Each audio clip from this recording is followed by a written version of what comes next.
Salam müəllimlər, hər vaxtınız xeyir olsun. Demək biz bu video izahda çərçivə sənədinə yeni əlavə edilmiş mövzular ki var. Demək Koreya müharibələridir, İran-İraq müharibələridir. Həmçinin İtaliyadır. Bir də Böyük Britaniyanın 20-ci əsrin 20-ci illəridir. Həmçinin soyuq müharibədir. Ümumən də qarışıq tipdə 20-ci əsrə aid bir sıra testlərdir. Onlardan bəhs edəcək bizim bu video izahımız, yəni həmən testlərin izahı olacaqdır.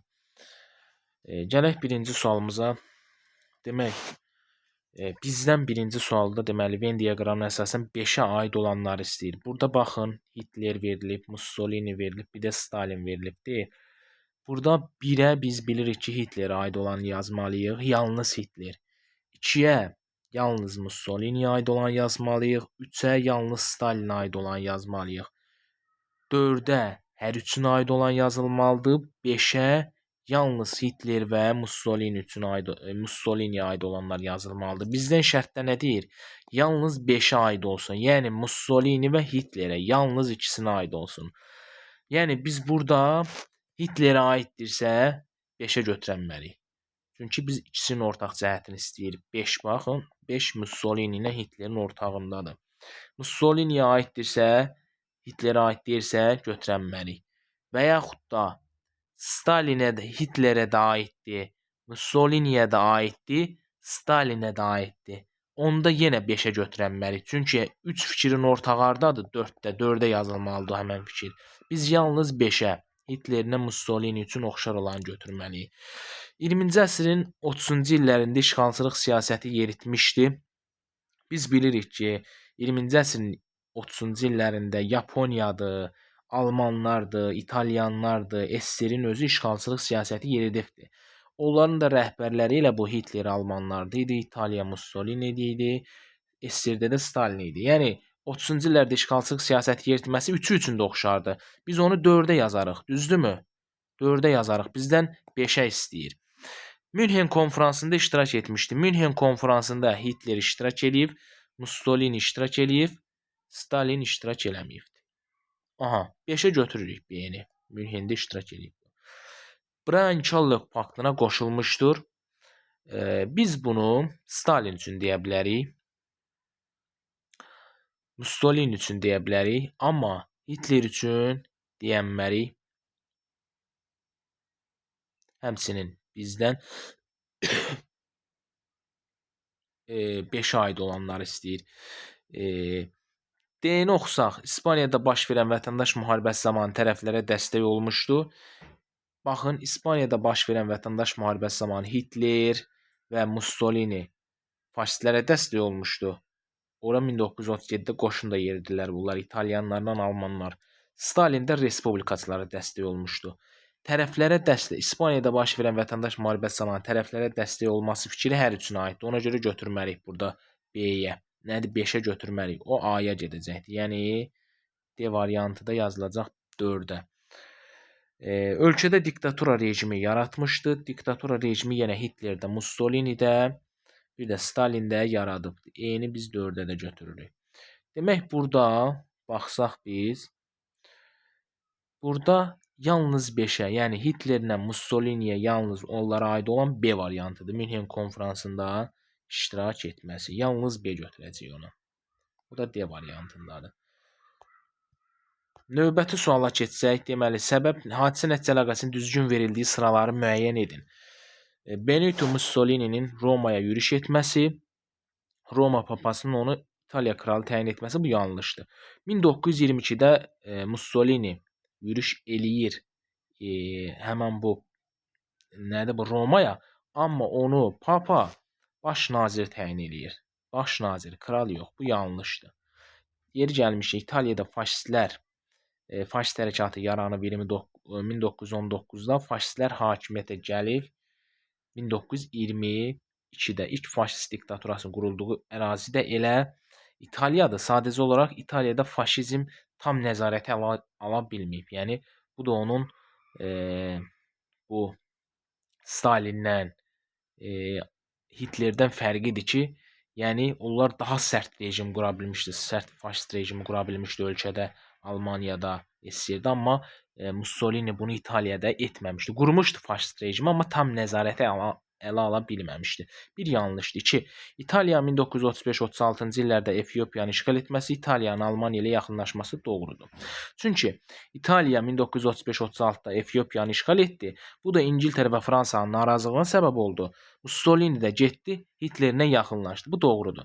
Mussolini'nin sərt siyasət yeritməsi, İtaliyada totalitar rejimə tam nəzarət ələ keçirməsi, bayaq dedik, tam nəzarət ələ keçirə bilmir, yanlışdır bu.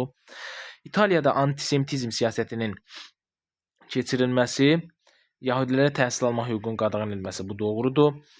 İtaliyada yeni konferansın çağırılması, SSR və Almaniyanın iqtisadi blokadadan çıxması. İtaliyada yeni konferansın çağırılması, SSR və Almaniyanın iqtisadi blokadadan çıxması. Baxın, İtaliyada yeni konferans, o Geniya konferansında 1922-də çağırılmışdı. O zaman Sovet Rusiyası çıxırdı iqtisadi blokadadan, hələ SSR yaranmamışdı. Almaniyada çıxırdı, Sovet Rusiyası da çıxırdı. SSR daha sonra yaranacaqdı. SSR ifadəsinə görə bu yanlış. Çünki 22-nin yayında çağırılmışdı konferans. Amma SSR yaranırdı 22-nin dekabrında. 23-ə keçirdik bir gündən sonra SSR yaranırdı, bir gün sonra 2023-cü il olurdu. Ona görə 5-ci fikir yanlışdır burada. Demək, burada doğru olan səbəb nəticənin düzgün verildiyi yalnız 2-dir. Yalnız 2-də, daha doğrusu 2-dir. Doğru verilən istəyir də bizdən 2-dir, bir də 4-dür. 2 ilə 4. B variantı. 3-cü testdə 20-ci əsrin 60-cı illərində Türkiyə və İraq tarixləri üçün oxşar olan cəhətləri müəyyən edin. Hərbi çevrilişlər baş vermişdi. Bəli, biz bilirik ki, 20-ci əsrin 60-cı illərində 1960-cı ildən başlayırıq. Türkiyədə hərbi çevrilişlər başlayır. Bu da hərbi çevrilişlərin başlanğıcıdır Türkiyədə. 80-ci illərdə də davam eləyirdi. Bu İraqda da var idi. 1960-cı illərdə İraqda da hərbi çevrilişlər mövcud olmuşdu, baş vermişdi. 2-yə baxsaq, respublika dövrü mövcud olmuşdu. Bəli, Türkiyə 23-dən respublikadır, İraq da 1958-dən respublika elan edilmişdi. Monarxiya devrildi İraqda 1958-ci ildə hərbi çevriliş nəticəsində. Respublika elan edildi. 60-cı illərdə də respublika idi. Yəni 60-cı illərdə respublika dövrü olması hər ikisi üçün oxşardı. Biri də götürdü 2-ni oxşar kimi. Üçə baxsaq, konstitusiya qəbul edilmişdir. Bu yoxdur. İsraillə müharibə elan etmişdi. İsraillə müharibəni İraq elan edib 1967-də 2-ci Ərəb-İsrail müharibəsi zamanı. 5. Torpaq islahatı keçirilmişdi. Bu da yanlışdır. Demək, burada oxşar cəhətlər 1-dən 2 variantı. 4-cü testə baxsaq, burada uyğunluğu müəyyən etməliyik. Demək, burada bizdən İran-İraq müharibəsi verib, bir də 1-ci Körfəz müharibəsi verib. Bildiyimiz kimi İran-İraq müharibəsi yeni əlavə edilmiş mövzulardır. Ümumiyyətlə, bu mövzular İran-İraq 1980-88-ci illərdədir. 1-ci Körfəz isə 1990-91-ci illərə əhatə eləyir. Deməli, İran-İraq müharibəsinə baxsaq, deyir, başlama səbəblərindən biri İranın 1979 inqilabını bütün müsəlman ölkələrinə yaymaq istəməsi idi. Bu doğru fikirdir. Bəli, bu İran Xameyni məhz bu özündə baş verən inqilabı, 79 inqilabını yaymaq istəyirdi başqa müsəlman ölkələrində. Həmçinin İraqın Şiə əhalisini üsyana qaldırmaq istəyirdi. Bundan başqa Səddam Hüseyn də Körfəzdə, İran körfəzinə liderliyi uğrunda liderliyi ələ keçirmək istəyirdi. Bu İran-İraq müharibəsinin başlama səbəbləri idi, bu dediklərim. Doğrudur. 1-ə götürərik. Müharibə zamanı Küveyt İrana borc verdi. İrana deyir. Baxın, müharibə zamanı Küveyt İrana yox, İraqa borc verir. İraqa borc verir. Daha sonra məhz Səddam Hüseyn Küveytdən aldığı borclardan imtina eləyir deyə məhz 1-ci Körfəz müharibəsi başlayacaqdı. İrana yox, İraqa verir borcu. Bu yanlışdır. C. Müharibə zamanı ABŞ hər iki tərəfə silah satmışdı. Bu doğrudur. ABŞ İran-İraq müharibəsi zamanı həm İrana silah satırdı, həm İraqa satırdı. Səbəbi də oydu ki, məqsədi də oydu ki, hər iki tərəfin istəmirdi regional güc yaransın həmin bu mərkəzdə. Hər iki tərəf istəyir ki, zəifləşsin. 2-yə baxsaq, yəni üstünlük heç bir tərəfdə olmasını istəmirdi. İkinci tərəf 1-ci Körfəz müharibəsinə baxsaq, yazıb nəticədə İraqda Səddam Hüseyn rejimi devrildi. Bu yanlışdır. 1-ci Körfəz müharibəsi zamanı ABŞ qoşunları İraq ərazisində dağıntılar həyata keçirir. Amma 1-ci Körfəz müharibəsi zamanı nə İraqda rejim devrilir, nə də ki Səddam Hüseyn rejimi devrilir. nə də ki, İraq ABŞ qoşunları tərəfindən işğal edilir. Bu birinci Körfəz müharibəsi zamanı deyil. Bu saydıqlarım ikinci Körfəz müharibəsi zamanıdır. 2003-cü ildə. B-yə baxsam, müharibənin əvvəlində İraq qoşunları Küveyti işğal etsə də, sonda öz qoşunlarını Küveytdən geri çəkmişdi. Bəli, 1990-cı ildə elə. Ümumən bu birinci Körfəz müharibəsinin başlama səbəbini elə mən burada dedim. Dedim ki, bu İran-İraq müharibəsi zamanı Küveyt İraqa borc vermişdi.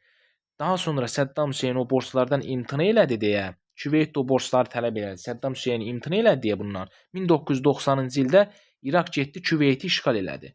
Və digər ABŞ BMT qüvvələri də buna göz yummadı. İndi öz qoşunlarını da yeridəcəklər 91-də İraqa. Bu müharibədə İraq məğlub olacaq. Amma dediyimiz kimi, İraq məğlub olsa da nə rejim devriləcək, nə də ki Səddam Hüseyn devriləcəkdir. 2-yə B-ni götürdük. C-yə baxsaq, İraq ərazisi ABŞ qoşunları tərəfindən işğal edildi. Dedik ki, işğalçılıq olmur. Birinci Körfəz müharibəsi zamanı işğal yoxdur. 3-ə baxsaq, oxşara hər iki müharibə üçün. ABŞ hər iki müharibədə İraqın tərəfini saxlayırdı. Bu yanlışdır. İraq ərazisi ciddi dağıntılara məruz qaldı. Bəli, hər iki müharibədə ciddi dağıntılar var idi. C-yə baxsaq, hər iki müharibə zamanı ABŞ-da respublikaçıların hakimiyyəti hökm sürmüşdü. Bu da doğrudur. İran-İraq müharibəsi zamanı Ronald Reagan idi, respublikaçı idi. Birinci Körfəz müharibəsi zamanında hakimiyyətdə daha doğrusu ata George Bush idi. O da hər ikisi respublikaçı idi. Demək olur 1-ə AC, 2-yə B, 1-ə AC, 2-yə B, 3-ə BC, B variantı. 5-ci testdə baxsaq, hadisələrin hansının yerini dəyişdikdə düzgün xronoloji ardıcıllıqla qanunlar. İsrail dövləti 1948-də yaranıb. 1948-də kommunist rejimli dövlətlərin iqtisadi sadə təşkilatlanması, bu iqtisadi sadə təşkilatlanma kommunist rejimli deyil. Bu SSR yəni deyir, nəzərdə tutulur SSR-dən asılı olan dövlətlər. O da qarşılıqlı iqtisadi yardım şurası idi ki, 1949-dur. Hindistanda respublika elan edilməsi 1950-dir.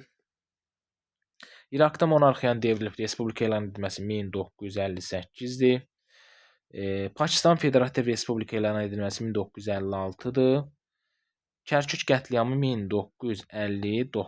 1959. İndi burada baxsaq 1 1948, 2 49, 3 50-dir. 4 1958-dir.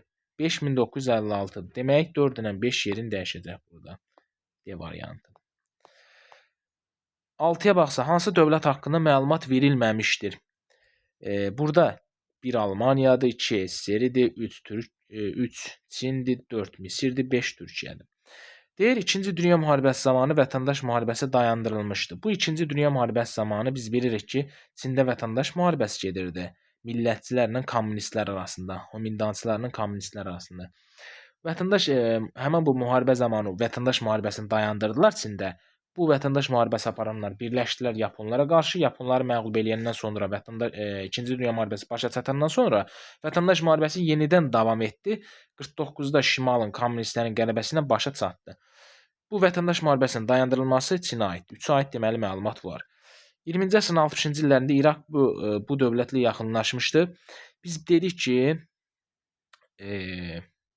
1967-ci ildə İraq İsrailə müharibə elan etdi ki, 2-ci Ərəb-İsrail müharibəsi zamanı İraq 2-ci Ərəb-İsrail müharibəsi zamanı İraqa müharibə edən ərəb dövlətlərindən biri idi. Bu zaman ABŞ-la onun münasibətləri pisləşdi. Getdi İraq SSR ilə yaxınlaşdı, 2 ilə. Deməli SSR-yə aid xüsusiyyət var. 20-ci əsrin 70-ci illərində İsrailin müstəqilliyini tanımışdır. 20-ci əsrin 70-ci illərində İsrailin müstəqilliyini burada Misir tanıyıb. 4 1978 Camp David sazişinə görə. Deməli, Misrə aid xüsusiyyət də var. Soyuq müharibənin ilk böhranı bu ərazidə olmuşdu. O da Almaniyanın parçalanması idi ki, daha doğrusu Almaniya parçalanmışdı 1945-dən. Almaniyanın 2-yə bölünməsi idi. Almaniya ərazisində 2 işğal zonasının yaranması, Afer və Aderin yaranması Soyuq müharibənin ilk böhranı idi. O da Almaniyada idi. Soyuq müharibənin ikinci böhranı isə Koreya müharibəsidir. 1950-53-cü il. Deməli, burada biz hansı dövlətə aid xüsusiyyət görmürük? 5. Türkiyəyə aid xüsusiyyət görmürük. Cavab E variantı. 7-yə baxsaq, verilmiş fikirlərin hər ikisinin aid olduğu dövlətləri xəritədə göstərin. Ölkənin cənubunda ABŞ yönümlü dövlət yaradılmışdı. Ölkənin cənubunda ABŞ yönümlü dövlət yaradılıb. Bir Çində Tayvan Respublikası 1949, bir də Koreyada yaranıb. Koreya Xalq Respublikası 1948. Deyir, indi ikinciyə baxaq. 20-ci əsrin 40-cı illərində şimalında kommunist rejimli dövlət yaradılmışdı. Yenə də eyni dövlətlərdir. Çində də şimalında 1949-cu ildə Çin Xalq Respublikası, SSR yönümlü, Mao Tse-tung. Koreyada da Koreya Xalq Demokratik Respublikası, o da SSR yönümlü idi. Yəni SSR-in köməyi ilə yaradılmışdı.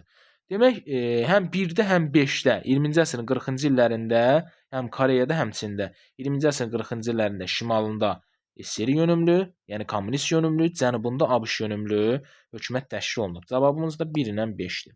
Ümumiyyətlə bu Koreya müharibəsidir. Sonra nədir bu? Vyetnam müharibəsidir. Daha sonra Çində bu Çinin parçalanması nəticəsində yaranan dövlətlərdir. Bu zaman həmişə SSR şimalın tərəfini saxlayıbdı. ABŞ cənubun tərəfini saxlayıbdı. 8-ci testə baxsaq, 20-ci əsrin 30-cu illərinə aid uyğunluğu müəyyən edin. 20-ci əsrin 30-cu illəri deyir burada.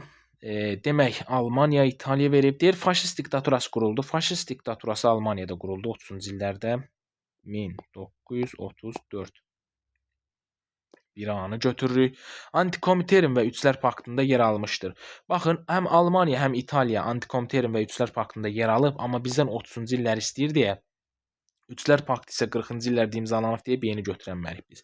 Respublikaçılara qarşı mübarizə məqsədi ilə İspaniya qoşun çıxarmışdı. Biz onu bayaq birinci testimizdə, yadınızdadırsa, bizdən Mussolini ilə Hitlerin oxşar cəhətlərini istəyəndə biz orada qeyd etdik ki, respublikaçılara qarşı faşistlərə dəstək məqsədi ilə Almaniya və İtaliya qoşun çıxartmışdı. Bu onlar üçün oxşar cəhətdir. Biz C-ni götürürük oxşara. D. Misirdə baş verən döyüşdə ingilislərə məğlub olmuşdu. Misirdə baş verən döyüş Əl-Amayan döyüşüdür 1942-nin oktyabrı. O döyüşdə həm almanlar, həm italyanlar məğlub olub ingilislərə, amma 40-cı ildə deyə götürmürük bunu. Bizdən 30-cu illər istəyir. Ərazisində keçirilən konfransda Avstriyanın ərazi bütövlüyü təminat altına alınmışdı. Bu da Streza konfransıdır ki, 1935-ci ildə İngiltərə, Fransa, İtaliya iştirak edirdi bu konfransda. İtaliyada keçirilmişdi və bu konfransda İtaliyanın, daha doğrusu Avstriyanın ərazi bütövlüyü təminat altına alınmışdı. Amma Hitlerlə bağlı heç bir tədbir görülməmişdi. Hitlerin işğalçılıq siyasəti ilə bağlı. Deməli, cavab oldu orada 1C, 1A, 3C, 2-yə Y. 1A, 2-yə 3C. Yəni A variantı. 9-cu suala baxsaq, bu da yeni əlavə edilmiş mövzulardır. Böyük Britaniyanın 20-30-cu illəri. Demək, Böyük Britaniyanın 1-ci 20-ci əsrin 20-ci illəri verilib. İlk leyborist hökuməti təşkil edildi. Bu 1924-dür.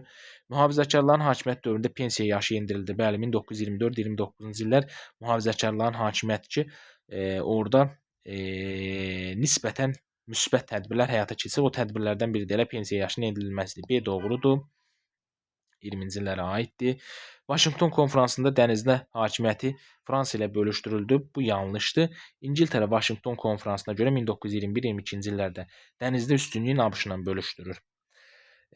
Üstünlüyü isə ələ keçirmişdi 1588 Lamaş döyüşü ilə. Məğlub edilməz İspanların məğlub edilməz armadasının məğlubiyyətə uğratması ilə. D-yə baxsaq, Avstriyanın ərazi bütövlüyünü təminat altına aldığı konfransda iştirak etmişdi. Elə bayaq dedik onun, Streza konfransı idi o. Həmin bu İngiltərə də orada iştirak eləyirdi. Amma 30-cu illər idi, götürmürük bunu. Çünki bizdə 20-ci illər istəyir. Biri oldu A, B. 2-yə baxsaq 20-ci əsrin 30-cu illərinə. Demək, koalisiyalı milli hökumət təşkil edildi. Bəli, bu doğrudur. 1931-ci ildə Böyük Britaniyada liberallar, mühafizəkarlar, leyboristlər birləşib milli hökumət təşkil edirdi. O da koalisyon hökumət adlanırdı. 1931-35-ci illəri əhatə eləyirdi. 30-cu illərə düşür deyə A-nı götürürük. İkinci leyborist hökuməti hakimiyyətə gəldi. İkinci leyborist hökuməti 1939-da gəldi. 1929-da gəldi hakimiyyətə. Düşmür bu 30-cu illərə. Xarici mallar üzərinə qoyulan gömrük rüsumları artırıldı. Xarici mallar üzərinə qoyulan gömrük rüsumların bəli elə həmin bu milli hökumət var ki, koalisiyalı milli hökumət xarici mallar üzərinə qoyulan gömrük rüsumlarını artırmışdı. Daxili siyasətində tədbirlərindən biri idi. Sonra D-yə baxsaq, milli hökumət əleyhinə tətil və nümayişlər qadağan edildi. Hökumət əleyhinə tətil və nümayişlər qadağan edildi. Bu da biz deyirdik 1926-da Böyük Britaniya tarixində ilk ümumi tətil olur 1926-da. Bunu Azərbaycan üçün oxşar götürdü. 1903-cü ildə də Azərbaycanda olmuşdu. 1926-da Böyük Britaniyada ilk ümumi tətil oldu. Bir il sonra 1927-də o tətilləri qadağan etdilər. 1927-də. Demək, bu da 30-cu illərə düşmədiyi üçün götürmürük onları. Demək, cavab olacaq bir də 1A, B, 2-yə A, C. A variantı. 10-cu sual biraz qəliz sualdır. Deyir, aşağıda qeyd edilmiş dövlətlərin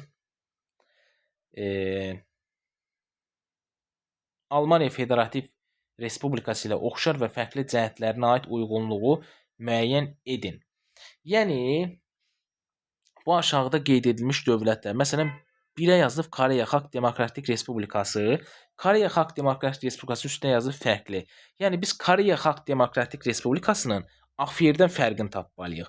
2-də Tayvan Respublikasının AFR-ilə oxşarın. 3-cüdə Yaponiyanın AFR-dən fərqini tapmalıyıq. İndi baxsaq burada. Koreya Xalq Demokratik Respublikasının AFR-dən, yəni Almaniya Federativ Respublikasına fərqinə baxsaq, yazıb ABŞ-ın işğal zonası yaradılmışdı. ABŞ-ın işğal zonası yaradılmışdı. ABŞ-ın işğal zonası AFR-də yaranıbdı. Bu AFR-in Koreya Xalq Demokratik Respublikasından fərqidir. Koreya Xalq Demokratik Respublikasının AFR-dən yox. Ona görə bu yanlışdır. 20-ci əsrin 40-cı illərində yaradılmışdı. Biri 1949-da, biri 1948-də. Bu oxşardır. Bizə fərqi lazımdır. SSR yönümlü hökumət təşkil edilmişdi. SSR yönümlü hökumət dedik ki, Koreya Xalq Demokratik Respublikası şimalda idi. Düzdürmü? Bu SSR yönümlü idi. Cənubda olan isə ABŞ yönümlü idi. Bu doğrudur. 3-ü götürdük. Sonra oxşara baxsaq. Tayvan Respublikasının AFR-dən oxşar cəhəti. ABŞ-ın dəstəyi ilə yaradılmışdır. Bəli, doğrudur. Dedik, həm Tayvan, həm də ki AFR ABŞ-ın dəstəyi ilə yaradılıbdır. Sonra mövcud belə deyək də AFR ABŞ dəstəyi oldu bunlara. Gəldi bu işğal zonaları birləşdi. İngiltərə, Fransa işğal zonaları da birləşdi. Burada AFR yaratdı. Ona cavab olaraq da SSR oradan ADR yaratdı. Yazıb mövcud dövlətin parçalanması nəticəsində yaranmışdı. Bu fikir yanlışdır. Biz Tayvan Respublikasını deyə bilərik, amma bu onsuz da belə deyək də Almaniya AFR 1945-ci ildə bunu parçalamışdılar Almaniyanı. 4 işğal zonasında parçalamışdılar. Sadəcə olaraq AFR həmin o işğal zonalarının birləşdirilməsi nəticəsində yarandı. Parçalanması nəticəsində yox. Bu fikir yanlışdır.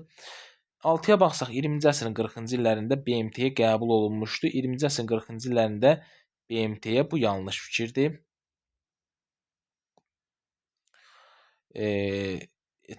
Nədir bu? Tayvan Respublikası 1950-ci ildə qəbul olacaqdı BMT-yə. Daha sonra fərqli cəhət. Yaponiyanın AFR-dən fərqinə baxırıq burada. 20-ci əsrin 40-cı illərində konstitusiya qəbul edilmişdi. Bu oxşar cəhətidir Yaponiyanın AFR-ilə 20-ci əsrin 40-cı illərində konstitusiya qəbul edilməsi. Yaponiyada 1947-də qəbul edilir, AFR-də də 1949-da qəbul edilir. 20-ci əsrin 50-ci illərində iqtisadın inkişafına görə möcüzələr dövrü baş vermişdi. AFR-də də, Yaponiyada da möcüzələr dövrü olub 20-ci əsrin 50-ci illərində. Bu da oxşardır, bizə fərqi lazımdır. SSR ilə müharibə aparmışdı, bu doğrudur. Yaponiyanın özü SSR ilə müharibə aparıbdı. Amma AFR SSR ilə müharibə aparmayıb. Yaponiya həm 20-ci əsrin 30-cu illərində, həm də 40-cı illərində müharibəsi var idi SSR ilə. Demək, burada cavab olacaq 3, 4, yəni Koreya Xalq Demokratik Respublikasının AFR-dən fərqi kimi 3, Tayvan Respublikasının AFR-ilə oxşar cəhəti kimi 4, Yaponiyanın AFR-dən fərqi kimi 9. 3, 4, 9, B variantı.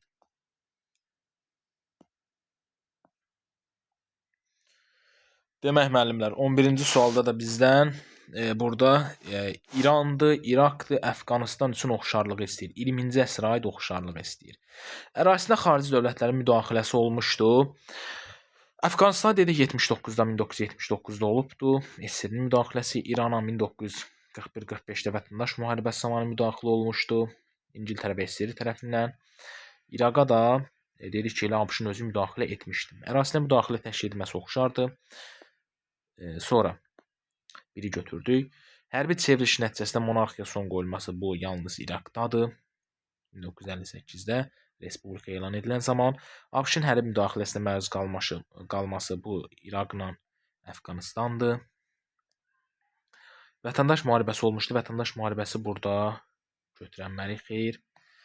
Ərazisində SSR qoşunları daxil olmuşdu. SSR qoşunları da İranla Əfqanistana daxil olub. İraqa daxil olmamışdı. Cavab yalnız hər üçüsünə oxşar olan D variantı A'dır. Yəni hər üçüsü üçün oxşar olan A'dadır. Cavabımız da D olur.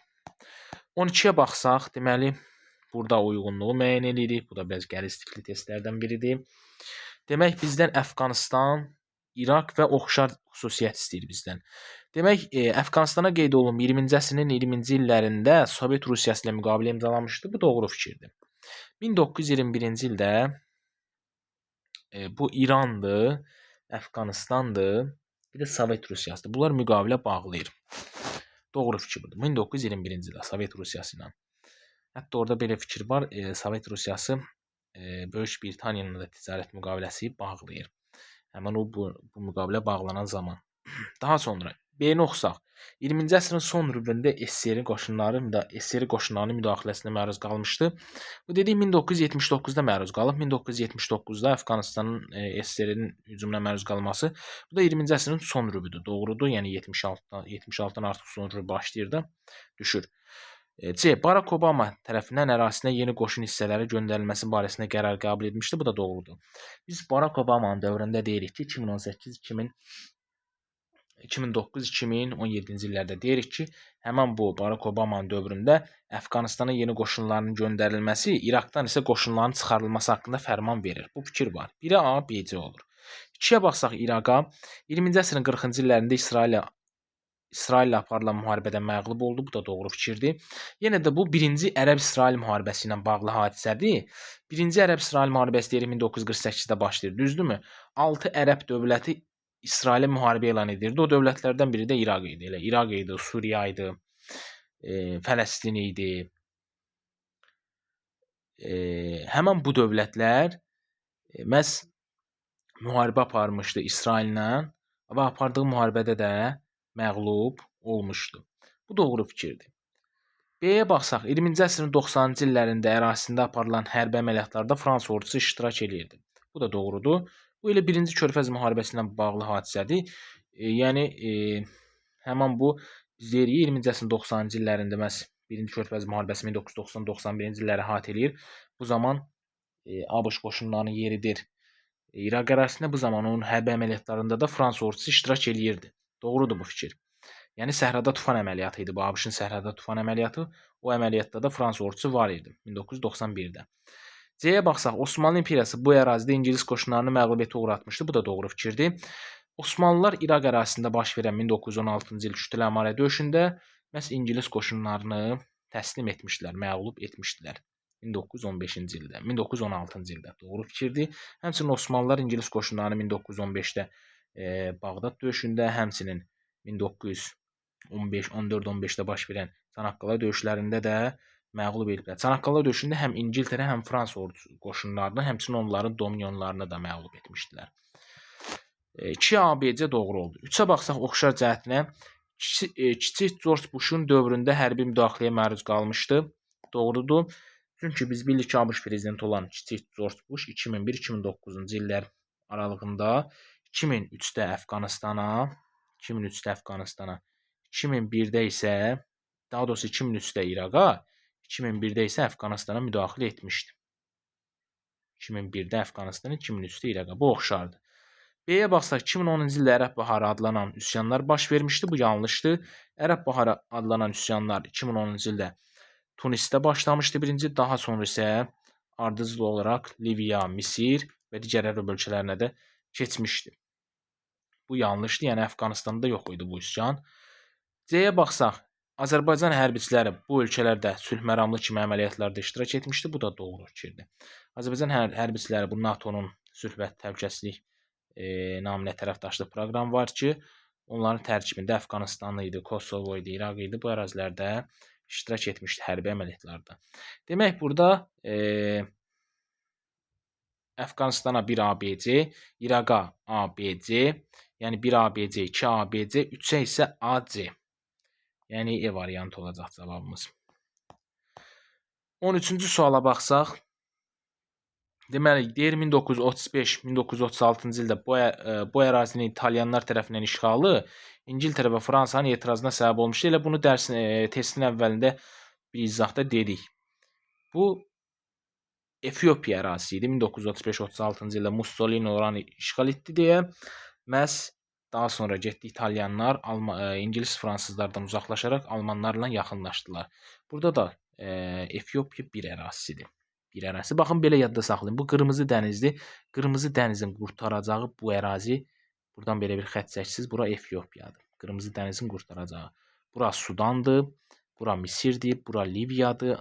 Osmanlının son itirdiyi Afrikada mülkü Trablis müharibəsi nəticəsində. Burada İraq ərazisidir. Burada da 1959-da qətliam olub. Kərkük qətliamı 5-də, yəni 1958-də Respublika elan edilibdir. 2978-də İsrailin müstəqilliyini tanıyıbdır. Yəni çox şey demək olar onlar haqqında. Cavabımız orada 1-dir, Efiopiya A variantı.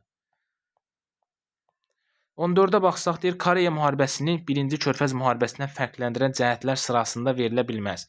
Yəni biz oxşarları götürməliyik. Oxşarları. Fərqləndirən cəhətlər sırasında verilə bilməz deyirsə, oxşarlar götürülməlidir. BMT qüvvələri müharibəyə müdaxilə etmişdi. BMT qüvvələri həm Koreya müharibəsinə 1950-53-cü illərdə, həm də 1-ci Körfəz müharibəsinə 1990-91-ci illərdə müdaxilə ediblər. Doğrudur bu. Yəni oxşardır. Bizə fərqləndirən cəhətlər demir, fərqləndirən cəhətlər sırasında verilə bilməz deyir. Yəni oxşarlar götürülməlidir. Fərqlilər yox. Bir də oxşardır, götürürük. 2-yə baxsaq, 20-ci əsrin birinci yarısında başlamışdı. 20-ci əsrin birinci yarısında başlaması Koreya müharibəsini Körfəz müharibəsindən fərqləndirir. Bu oxşar eləmir. Çünki Koreya müharibəsi 1950-də başlayıb, 1950-ci ildə 20-ci əsrin birinci yarısıdır. Körfəz müharibəsi 1991-də başlayıb, bu 1990-da başlayıb, bu 20-ci əsrin ikinci yarısıdır. Deməli, bu oxşar deyil, fərqlidir. 3-ə baxsaq, ABŞ qoşunları, ABŞ qüvvələri istəyinə nail olmuşdu, doğrudur. Həm Koreya müharibəsinə qalib gəldi, həm də Körfəz müharibəsində istəyinə nail oldu ABŞ qoşunları. 3 də oxşardır. 4. SSR-in dəstəklədiyi tərəf məğlub olmuşdu. SSR-in dəstəklədiyi tərəf məğlub olmuşdu. SSR Koreya müharibəsində Şimalı dəstəkləyirdi. Şimal məğlub oldu. Amma İraq nədir bu? Körfəz müharibəsində Iraqı dəstəkləmirdi SSR. Yəni bu yanlışdır, oxşar deyil. 5-ə baxsaq, 20-ci əsrin ikinci yarısında başa çatmışdı. 20-ci əsrin ikinci yarısında başa çatması hər iki müharibə üçün oxşar cəhətdir. 1953-də başa çatdı Koreya müharibəsi, 1991-də də 1-ci Körfəz müharibəsi. Bu da oxşardır. Bizə oxşarlar lazım idi. Demək oldu 1, 3, 5 A variantı. 15-ə baxsaq, 20-ci əsrin 1-ci və 2-ci yarısında konstitusiya qəbul olunmuş dövlətləri xəritədə müəyyən edin. 20-ci əsrin 1-ci yarısında biz bilirik ki, Rusiyada 1924-cü ildə SSR-in 1-ci konstitusiyası qəbul edilir. Daha sonra 1977-də də elə bir dəfə də qəbul olunmuş konstitusiya. Biri olacaq ki, həm 1-ci yarısında var, həm 2-ci yarısında. Sonra biz elə 5-i də götürə bilərik Türkiyəni. Məsələn, 1924-də deyirik 1-ci konstitusiyasıdır. 1961-də yenidən konstitusiya qəbul edilir. Həmin o konstitusiyada deyir ki, icra edici hakimiyyətin fəaliyyəti məhdudlaşdırılırdı, konstitusiya məhkəməsi yaradılırdı. Yəni 5-də də var o. Sonra 4-də konstitusiya demirik biz. Bir afer. Aferdə isə 1-ci yarısında konstitusiyanı görürük 1949-da, amma 2-ci yarısında konstitusiya görmürük. Demək, burada cavab 2 ilə 5 olacaqdır. Bir də Çində də konstitusiya yox idi. 16-ya baxsaq, Koreya müharibəsi, Vyetnam müharibəsi. Yenə burada oxşar fərqli cəhətlər verilibdir. Yəni, Koreya müharibəsini 1-də Vyetnamdan fərqləndirməliyik, 2-də Vyetnamı Koreyadan fərqləndirməliyik, 3-də isə oxşarları götürməliyik. Baxsaq, deyir, ABŞ qoşunları ölkənin cənubuna müdaxilə etmişdi. Koreya müharibəsi zamanı ABŞ qoşunları ölkənin cənubuna müdaxilə etmişdi. ABŞ qoşunları ölkənin cənubuna müdaxilə etməsi Vyetnamda da var da. Vyetnam müharibəsi zamanında Vyetnam cənubuna ABŞ qoşunları müdaxilə edibdi. Bu fərqli yox, oxşar cəhətdir. Bunu götürənmərik. Bizə fərqli lazımdır. Türk qoşunları müdaxiləsi olmuşdu. Bəli, Koreya müharibəsinə türklərin, yəni Türkiyənin müdaxiləsi olmuşdu. Dediyi 50-ci illərdə Türkiyə NATOya daxil olmaq üçün ABŞ-ın tərəfini saxladı, Koreya müharibəsinə qoşuldu və 1952-də də NATOya qoşuldu. B doğrudur. SSR rəhbəri Stalin dövründə sona çatmışdı. Koreya müharibəsi Stalin dövründə sona çatmır. Stalinin vəfatından sonra sona çatmışdı. Düzdür, hər ikisi eyni ildə olubdu. Yəni Stalin də 53-də vəfat edib, Koreya müharibəsi də 53-də başa çatıb. Amma Stalin vəfatından sonra məhz Koreya müharibəsi başa çatıb. Ona görə biri oldu B. 2-yə Vyetnamı Koreyadan fərqləndirən 20-ci əsrin ikinci yarısında başlamışdı. Bu doğrudur. Deriyə Koreya birinci yarısında başlayıb, Vyetnam ikinci yarısında. Nəticədə ölkənin cənubu və şimalı kommunistlərin hakimiyyəti altında birləşdirildi. Bu da doğrudur. Vyetnam müharibəsi zamanı biz bilirik ki, ABŞ ilk dəfə məğlub oldu. Məğlub olandan sonra ölkənin onsuz da şimalında kommunist rejim idi. Məğlub olandan sonra ABŞ qoşunlarını Vyetnamdan çıxartdı və şimalda gəldi cənubu öz kommunist rejimi altında birləşdirdi. Biz demişdik, Vyetnam müharibəsi ABŞ prezidenti Lyndon Johnson dövründə başlayır, onun nüfuzunu aşağı salmışdı. Richard Nixon dövründə isə başa çatmışdı. Həmin o Richard Nixon da nüfuzunu qaldıran elə bu Vyetnam müharibəsinin dayandırılığına görə onun nüfuzu artmışdı. Daha sonra C-yə baxsaq, BMT-nin vasitəsilə dayandırılmışdı. BMT-nin vasitəsilə bu xeyr, BMT-nin bura müdaxiləsi yox idi. 2-yə də oldu, B ilə A ilə B. 3-ə indi oxşarına baxsaq, ABŞ qoşunları müharibədə iştirak edirdi, bəli, hər ikisində iştirak edirdi. Soyuq müharibənin mülayimləşmə dövründə olmuşdu, bu yanlışdır. Dedik, soyuq müharibədə buzların ərimə dövrü başlayır 53-də, mülayimləşmə yaranır 1961-də artıq həmən bu Kennedy-nin hakimiyyətə gəlməsi ilə. Daha sonra artıq son tutuşma da başlayırdı 1979-dan SSR-nin Əfqanistana qoşun yeritməsində. Artıq o 70-ci illərdə həmin o 61-də yaranan mülayimləşmə 70-ci illərin sonlarından artıq mülayimləşmə aradan qalxdı. Artıq vəziyyət pisləşirdi. Ona görə son tutuşma adlanan hadisələr biz 1979-dan SSR-nin məhz Əfqanistana müdaxiləsindən başlayır. 1989-da da Əfqanistandan qoşunun çıxartması ilə başa çatır. Son tutuşma adlanan hadisələr. Sonra soyuq müharibənin zirvə nöqtəsi deyəndə 1975 ATƏM-in yaradılmasıdır, Helsinki konfransı. Soyuq müharibədə dönüş nöqtəsi deyəndə 1989-cu illərdə baş verən hadisələrdir. Elə bu SSR Əfqanistandan qoşunu çıxardığından sonra həmçinin Şərqi Avropada azadlıq mübarizəsinin demokratik tədbirlərin həyata keçirilməsidir, Polşa, Macaristanda azad seçkilərin keçirilməsidir, kommunist rejimlərinə son qoyulmasıdır. Bunlar hamısı 1989-cu ildir. Yəni mülayimləşmə dövründə baş verməsi yanlışdır. Koreya müharibəsi o dövrə düşmürdü. Vyetnam müharibəsi düşürdü deyə bilərik amma. Sonra nəticədə müharibə aparan tərəflər sonda vahid halda birləşdirilmişdi. O da deyir Vyetnama aiddir. Koreyada vahidlik olmadı. Koreya müharibəsində Cənub qalib gəlsə də, yəni vahid halda birləşənmədi. Ümumiyyətlə Koreya indinin özündə də vahid deyil. Yəni iki hissəyə parçalanmış haldadır. Bu da yanlışdır. 1 oldu B, 2 oldu A, B, 3-ə də oldu A. Yəni B variantı. 17-ci testə baxsaq deyir, aşağıdakı hadisələrdə neçəsi aşağıda qeyd edilən ildə baş vermişdir. Deməli 1948-də qeyd olunub aşağıda Koreya Xalq Demokratik Respublikası və Koreya Respublikası yaradıldı. Bəli, 1948-də həm Koreya Xalq Demokratik Respublikası SSR-in dəstəyi ilə, cənubda isə Koreya Respublikası ABŞ-ın dəstəyi ilə yaradıldı. Bu doğrudur. İsrail dövləti yaradıldı 1948-də, doğrudur. Ərəb-İsrail müharibəsi oldu 1948-də, birinci Ərəb-İsrail müharibəsi oldu, doğrudur. Pakistan və Hindistan dövlətləri yaradıldı. Bu 1947-də götürmürük. Böyük İttifaqın son görüşü keçildi. O da 1947-də götürmürük. Deməli, birincidə 3 dənə hadisə 1948-də oldu. A3. Sonra B-yə gəlsək, 1949-da baş verən hadisələr. SSR ilk dəfə atom bombasına sahib oldu. Bu doğrudur 1949-da. Çin Xalq Respublikası yaradıldı 1949-da. Bəli, həm Çin Xalq Respublikası, həm də Tayvan Respublikası 1949-da yaradılıb. Bu da doğrudur. Çində vətəndaş müharibəsi başa çatdı. Bəli, 1949-da elə başa çatdı vətəndaş müharibəsi, həmin bu respublikalar yaradıldı. NATO, QİAŞ və Avropa Şurası yaradıldı. Bu da doğrudur. NATO'da 1949-da, Qarşılıqlı İqtisadi Yardım Şurası da 1949-da, Avropa Şurası da 1949-da yaradılmışdı. NATO ABŞ-ın hərbi təşkilatı idi, Avropa dövlətləri də iştirak edirdi. Qarşılıqlı İqtisadi Yardım Şurası isə SSRİ-nin kommunist ölkələrinin iqtisadi sayda blokadada birləşməsi idi. Blok yaratması idi. Bu da 49-da yaradılmışdı hər üç təşkilat. Demək, burada 5 hadisənin 5-i də 1949-da yaradılıbdır. Sonra baxsaq 1969-da baş verən hadisələrə, C-yə. ABŞ-da respublikaçılar hakimiyyətə gəldi. Doğrudur bu. Məsələn, Richard Nixon respublikaçı idi, 1969-da hakimiyyətə gəldi. 3-cü Ərəb-İsrail müharibəsi başlandı. O 1967-də başlamışdı. Yanlışdır. Ümumiyyətlə bu Ərəb-İsrail müharibələri 3 dəfə olub. Dedi, üçü də eyni ildə başlayıb, eyni ildə bitmişdi. Birinci 1948-də başladı, 48-də bitdi. İkinci 1967-də başladı, 67-də də bitdi. 4 günlük idi o müharibə. Üçüncü isə, daha doğrusu 6 günlük idi. Üçüncü isə 1973-də başladı. 1973-də də bitmişdi. Bu yanlışdır. Sonra Almaniyada yeni hökumət yaradıldı. Bu doğrudur. Willy Brandt hökuməti, koalisyon hökuməti 1969-da hakimiyyətə gəlmişdi.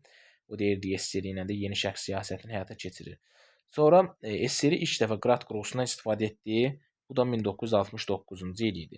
C-yə də 3 dənə hadisəni götürəcək ki, 1969-da baş verir. Deməli, SSRİ biz deyirik 1949-da ilk dəfə atom silahına sahib oldu. 1957-də süni peyk göndərdi kosmosa. Həmçinin ballistik raket yaratdı. Bundan başqa biz deyirik 1963-də SSRİ qərbdən taxlanmağa başladı. 1969-da SSRİ ilk dəfə Qrat qrupusunu istifadə etdi. Çinlə Damask sərhəd münaqişəsində. 1980-ci ildə də SSRİ-də Moskvada olan Olimpiya oyunları boykot elan edilmişdi. Demək, burada 3-ə A-dır, B-yə 5-dir, C-yə də 3-dür. Yəni D variantı. 18-ə baxsaq, 20-ci əsrin ikinci yarısı Azərbaycan və Koreya xalqlarının tarixi üçün oxşar cəhətləri müəyyən edin. 20-ci əsrin ikinci yarısı Azərbaycan və Koreya xalqlarının tarixi üçün. İlk dəfə respublika elan edilmişdir. Bu yanlışdır. Çünki Azərbaycan 20-ci əsrin birinci yarısında respublika elan edilmişdi. Bizdən oxşar istəyir. Bizdə ikinci yarısını istəyir. İki hissəyə parçalanmış halda idi. Bu da doğrudur. Azərbaycan indinin özündə də, yəni həm də 20-ci əsrin ikinci yarısında iki hissəyə parçalanmış halda idi. Plusdakı Koreya xalqı da hal-hazırda iki hissəyə parçalanmış haldadır. İkini götürürük. Bir müddət SSRİ-nin təsiri altında fəaliyyət göstərmişdi. Bu da doğrudur. Azərbaycan SSRİ-ni deyə bilərik. Bir də Koreyanın şimalında olan Koreya Xalq Demokratik Respublikası SSRİ-nin təsiri altında fəaliyyət göstəribdir. 2-3. İlk konstitusiyası qəbul olunmuşdu. İlk konstitusiyası bu yanlışdır. Elə Azərbaycan SSRİ-də biz deyirik ki, 1924-də konstitusiya, 1921-də ilk konstitusiyası olmuşdu. Bu da 20-ci əsrin birinci yarısına düşürdü. Yanlışdır bu. Türkiyə ilə dostluq müqaviləsi imzalamışdı. Bu da Azərbaycan SSRİ-yə aiddir. 20-ci əsrin birinci yarısına aiddir, amma Koreyada yoxdur deyə götürmürük bunu. Bizə oxşarlar lazım idi. O da 2 ilə 3-dür. B variantı. 19-cu testə baxsaq, deməli, Koreya müharibəsi zamanı Şimali Koreyaya kömək etmiş dövlətləri xəritədə göstərin. Koreya müharibəsi zamanı Şimala kimlər kömək eləyəcəkdi? Kommunist rejimlər kimdə idisə o vaxt onlar. Kommunist rejimlər Çində idi bir, Mao Tse-tung burada Çin Xalq Respublikasını yaratmışdı, kommunist rejimli, bir də elə SSRİ-nin özü 6 dəstə idi Şimali Koreyaya. Yəni cavab 5 ilə 6 olacaq. B variantı. Koreyanın özü də buradır. Bura isə Yaponiyadır. 20-ci əsrə aid bizdən uyğunsuzluq istəyir. Diqqətlə oxumaq lazımdır uyğunsuzluğu. Demək, burada 20-ci əsrə aid uyğunsuzluğu deyil. Baxaq, Çinin 20-ci əsrin 50-ci illəri, İraqın 21-ci əsrin əvvəlləri, Koreyanın 20-ci əsrin birinci yarısı.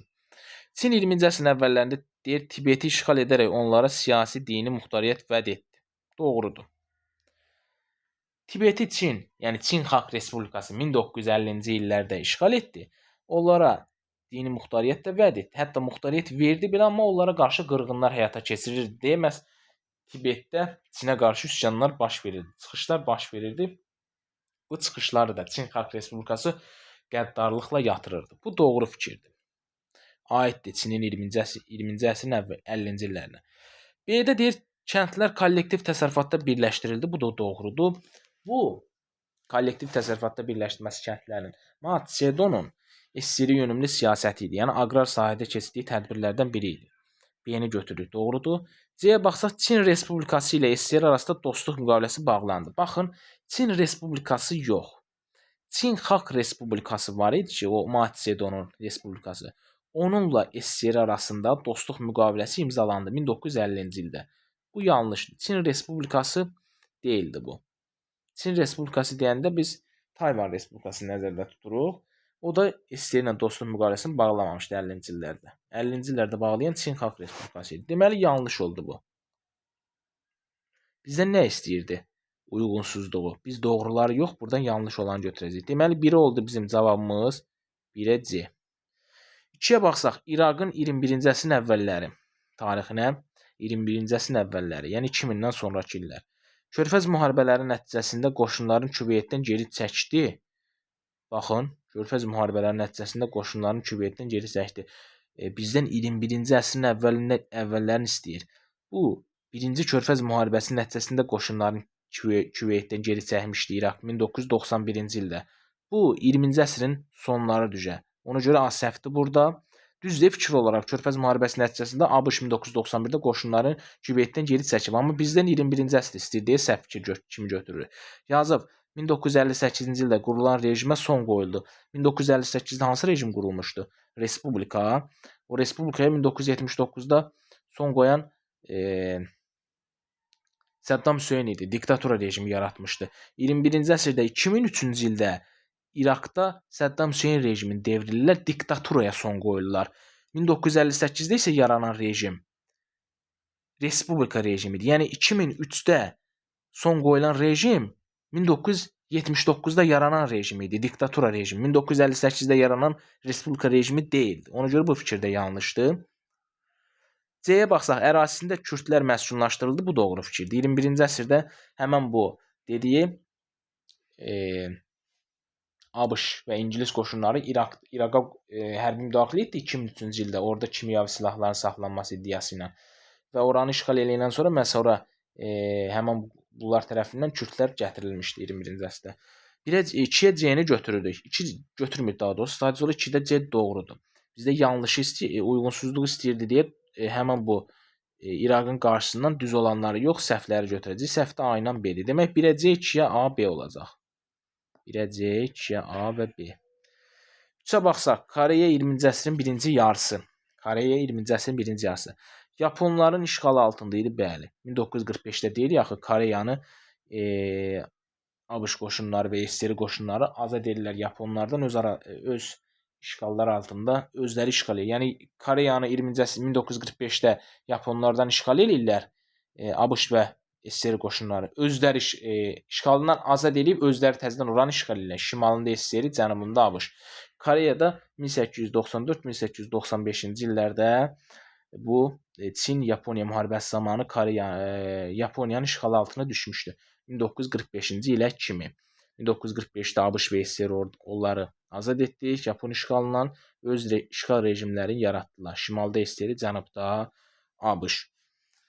Parçalanması nəticəsində ölkənin cənubunda ABŞ yönümlü Koreya Xalq Demokratik Respublikası yaradıldı. Baxın, parçalandı 1948-də Koreya və 1948-də ölkənin şimalında Koreya Xalq Demokratik Respublikası SSR yönümlü, cənubunda Koreya Respublikası. Burada cənubunda ABŞ yönümlü Koreya Xalq Demokratik Respublikası yaranıb. Bu demokratik yox, bu Koreya Respublikası olmalı idi. Koreya Xalq Demokratik Respublikası SSR yönümlü idi. B səhvdir.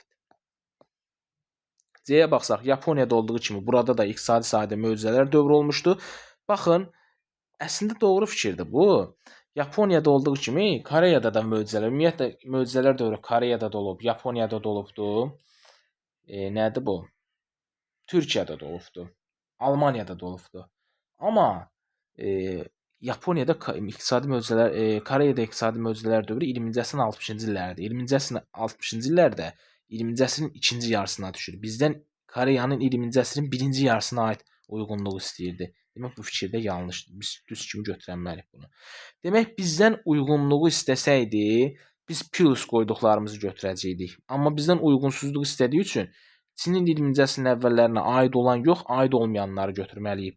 1-ə C-ni, 2-yə İraqa da aid olmayanları götürməliyik. 2-yə A-B-ni, 1-ə C, 2-yə A-B-ni, 3-ə də yenə Koreyanın 20-ci əsrin 1-ci yarısına aid olmayanları götürməliyik.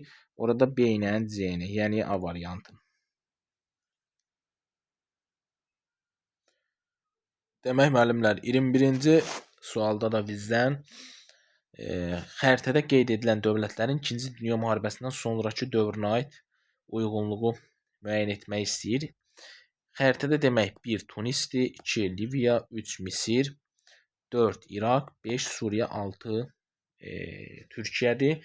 2-ci Dünya müharibəsindən sonrakı dövrün deyir. Bizə ola bilər əvvəlki dövr verilsin, onda yanlış olur. Yazıb 4-5 21-ci əsrdə ərazisində vətəndaş müharibəsi baş vermişdi. 4-5 4 dedi İraqdır, 5 Suriyadır. 21-ci əsrdə vətəndaş müharibəsi bəli, Ərəb baharı nəticəsində Suriyada, İraqda vətəndaş müharibələri baş verib. Doğrudur. Birinci fikir, A-dakı fikir doğrudur. B-yə baxsaq 1-2-3 ərazisində diktatura rejimləri süqut etdi. 1 Tunisdir, 2 burada Liviyadır, 3 Misirdir. Bəli, ərazisində 2010-cu ildə başlayan Ərəb baharı nəticəsində diktatura rejimləri süqut edib. Doğrudur bu da. C-də 4 qeyd olunub. 4 burada deməli Suriya ərazisidir, İraq ərazisidir. Deyir 20-ci əsrin 50-ci illərində ərazisində qətliam baş vermişdi. Bu da bəli İraq ərazisində 1959-da dedik Kərkük qətliamı olmuşdu. Bu da doğru fikirdir. D-yə baxsaq 2. 2 burada Liviyadır. 20-ci əsrin 70-ci illərində İsrailin müstəqilliyini tanımışdı. Dedik 1978-dən söhbət gedir burada. O da İsrailin müstəqilliyini tanıyan Misir idi. Liviya deyildi. Camp Davis sazişinə görə bu səhv fikirdir. E-yə baxsaq 4-6 Respublika elan edilmişdi. 4 burada İraqdır. 6 Türkiyədir. 20-ci əsrin ikinci yarısında dedik İraq Respublika elan edilib 1958, amma Türkiyə 1923-cü ildə Respublika elan edilmişdi. Bu da 1923-cü il 2-ci Dünya müharibəsindən əvvəlki dövrə təsadüf etdiyi üçün E variantı da səhvdir. Demək doğrular A, B, C olacaq. A variantı. 22-yə baxsaq hadisə nəticə əlaqəsinin düzgün verilmədiyi sıralar istəyir bizdən. 1980-ci ildə Türkiyədə hərbi çevrilişin baş verməsi, Türkiyə Böyük Millət Məclisinin ləğv edilməsi doğru fikirdir. Bilirik ki, Türkiyə Millət Məclisi hələ Türkiyə Respublikası yaradılmamışdan öncə 1920-ci ilin aprelində Ankarada Mustafa Kemalın başçılığı ilə yaradılmışdı. O 1980-ci il hərbi çevriliş nəticəsində ləğv edilmişdi. Birdəki fikir doğrudur. Bizdən doğru olmayanları istəyir amma. İraqda monarxiyanın devrilməsi 1958-ci ildə İraqda hərbi çevrilişin baş verməsi. Baxın, bu yanlışdır. Çünki hərbi çevriliş baş verir, daha sonra monarxiya devrilir. Səbəb nəticənin yeri dəyişik verilib. 2 yanlışdır. 3. Türkiyədə yeni konstitusiyanın qəbul edilməsi, yəni 1961 konstitusiyasından gedir söhbət. İlk konstitusiyası 1924 idi. SSR ilə eyni ildə. İcraedici hakimiyyətin fəaliyyəti məhdudlaşdırması bu doğru fikirdir. Türkiyənin 1961 konstitusiyasına görə məhkəmə orqanı 3-cü hakimiyyət orqanı kimi tanınır. 3-cü hakimiyyətin 3-cü qolu kimi tanınır və icraedici hakimiyyətin də fəaliyyəti məhdudlaşdırılır. Üstəki fikir doğrudur. 4-ə baxsaq, John Kennedy'nin ABŞ-da hakimiyyətə gəlməsi, soyuq müharibədə mülayimləşməyin yaranması bu doğru fikirdir. 1961-dən söhbət gedir. İranın Avropa bazarlarına daha çox neft çıxarması, İran-İraq münasibətlərinin pisləşməsi bu da yanlışdır. İranın yox, Küveytin həmin bu Avropa bazarlarına həddən artıq neft çıxarması İran-İraq Küveyt münasibətlərini pisləşdirmişdi. Elə o birinci Körfəz müharibəsində başlamasının səbəblərindən biri də bu qeyd olunurdu. Bu yanlış fikirdir. Cavab olacaq deməli bizdən burada düzgün istəmir. Bizdən yanlışları istəyir. Düzgün verilmədiyidir. Ona görə 2-ni götürürük. 2-ni götürürük. Bir də 5-i götürürük. A variantı. 23-ə baxsaq deyir 20-ci əsrin 80-90-cı illərində baş verməyən hadisələri müəyyən edin. Panamaya ABŞ-ın qoşun yeritməsi bu Atabuşun dövrüdür. 1989 bu düşür 80-ci illərə. Bizdən baş verməyən istəyir. Götürməyəcək onu. Soyuq müharibədə son tutuşma adlanan hadisənin başlanması 1979-dur. Bu dedik Əfqanistana SSR-nin qoşun çıxartması ilədir. Bu düşmür o illərə. 2-ni götürəcəyik cavabda. Küveytin İraqa borc verməsi. Küveyt İraqa dedi ki, İran-İraq müharibəsi zamanı borc veribdi 1980-1988-ci illərdə. Demək bu o dövrə düşür, 80-ci illərə düşür deyə bunu da götürməyəcəyik. Polşada, Macaristanda azad seçkilərin keçirilməsi bu 1989-da o illərə düşür. 89. Soyuq müharibənin zirvə nöqtəsi hesab edilən hadisənin baş verməsi ilə bayaq da dedi ki, o 1975-ci ildir. Helsinki konfransı, yəni ATƏM yaradılması ilə bağlıdır. 6-da ABŞ-ın Səddam Hüseyni devirmək məqsədi ilə İraqda səhrədə tufan əməliyyatı aparması.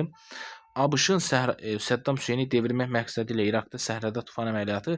ABŞ Səddam Hüseyni devirmək məqsədi ilə İraqda 2003-cü ildə əməliyyat aparıb, İraqın azad edilməsi uğrunda əməliyyat. O da bu dövrə düşmür. Ona görə ümumiyyətlə bu cümlə səhvdir. Yəni götürənmərik 80-90-cı illərə. 6 bizim cavabımızda olacaqdır. Demək, burada 1 düşdü 80-90-cı illərə. 89-dur, 2 79-dur, düşmür. 3 düşür 80-ci illərə, 4 düşür 80-ci illərə, 5 düşmür, 6 düşmür. Cavab olacaq 2, 5, 6 A variantı. 24-də baxsaq, deyir Koreya və Vyetnam müharibəsi üçün ortaq cəhətlər sırasında verilə bilməz. Yəni Koreya və Vyetnam müharibəsi dövrü üçün ortaq olmasın. Müharibəsi dövrü üçün ortaq olmasın. Regional müharibələr idi. Doğru fikirdir. Ortaqdır bu. Bizə ortaq olmayanlar lazım idi. ABŞ-ın qalibiyyəti ilə bitmişdi. Biz dedik Vyetnamda ABŞ məğlub olub. Belə bizim birinci cavabın biri bu olacaq ki, müharibə başlayan zaman ABŞ-da demokratlar hakimiyyətdə olmuşdu. Koreya müharibəsi başlayanda demokratlar idi hakimiyyətdə. Vyetnam müharibəsi də bəli başlayan zaman ABŞ-da demokratlar idi. Lyndon Johnson 1965-də.